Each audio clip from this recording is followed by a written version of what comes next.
माननीय सदस्य श्री सीपी जोशी जी। धन्यवाद सभापति महोदय जी। मैं आपके माध्यम से सरकार का एक महत्वपूर्ण विषय पर ध्यान आकर्षित करना चाहता हूं।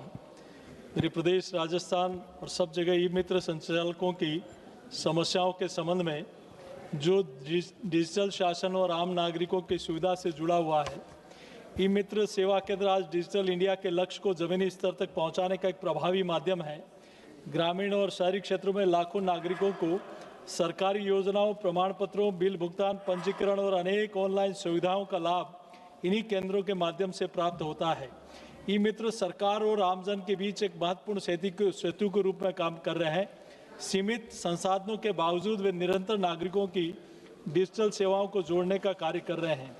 मैं कुछ व्यवहारिक समस्याएं जो इन संचालकों की है, उनका जो कमीशन है उसको बढ़ाया जाए और संचालकों को किराया, बिजली, इंटरनेट, मशीनों का रखरखाव, अन्य खर्च स्वयं वहन करना पड़ता है।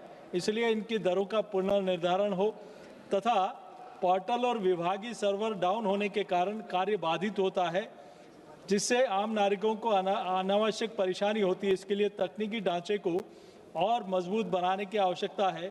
साथ ही आवेदक द्वारा दस्तावेजों में त्रुटियां होने के बावजूद जिम्मेदारी ई मित्र संचालकों पर आती है। इस संबंध में स्पष्ट दिशा निर्देश और संतुलित व्यवस्था बनाई जानी चाहिए।